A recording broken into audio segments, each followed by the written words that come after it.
বাংলাদেশের সাধারণ মানুষ ধীরে ধীরে প্রত্যাখ্যান করেছে। সেই সন্ত্রাসীরা কিভাবে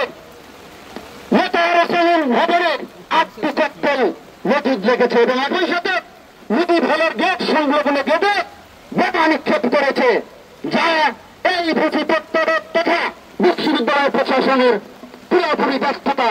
আজকে মদ কালচারকে শুরুতেই দমন করতেন, তাহলে এই বাংলাদেশের সর্বোচ্চ বিদ্যাপীঠের শিক্ষার্থীরা স্বস্তির নিঃশ্বাস ফেলত এবং সুন্দর পরিবেশে তাদের ক্যারিয়ার গঠন করে দেশ মাতৃকার সেবা করতে পারত।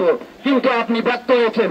প্রিয় সাংবাদিক ভাইয়েরা, গতকাল যখন বিশ্ববিদ্যালয় ক্যাম্পাসে বোমার বিস্ফোরণ হলো এবং মোতাহার হোসেন ভবনে আর 7টি বোমা উদ্ধার করা হলো, একটি মত সৃষ্টিকারী বাহিনী শুরুতেই একটি মত নিয়োগ করার চেষ্টা করেছিল।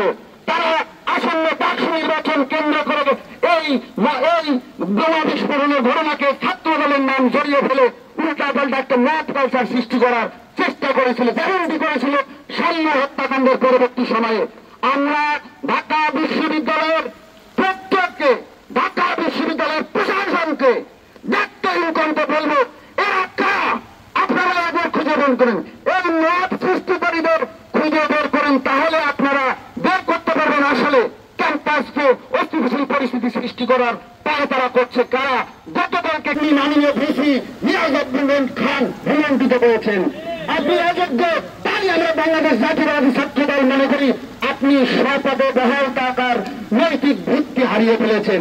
বৃষ্টিবাদী একদিন আমি শুধু একটি কথাই বলব, মাননীয় মহোদয় নিয়াজ খান তিনি শুধু ক্যাম্পাসে একটি মদের কালচার সৃষ্টি ব্যতীত অন্য কোন কালচার তৈরি করতে পারেনি। পরবর্তী সময়ে ঢাকা বিশ্ববিদ্যালয় ক্যাম্পাসে একটি প্রশাসন নিয়োগ হয়েছে, যে প্রশাসনের উপর বাংলাদেশের সর্বোচ্চ বিদ্যাপীঠ ঢাকা বিশ্ববিদ্যালয়ের প্রকৃত সাধারণ শিক্ষার্থীরা সহ সকল প্রগতিশীল ছাত্র সংগঠন আস্থার জায়গা পেয়েছিল, ভরসার জায়গা পেয়েছিল।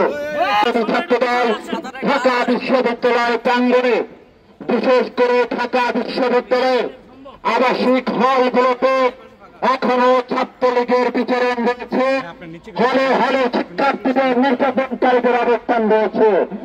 We want justice. We want justice. We want justice. We want safety.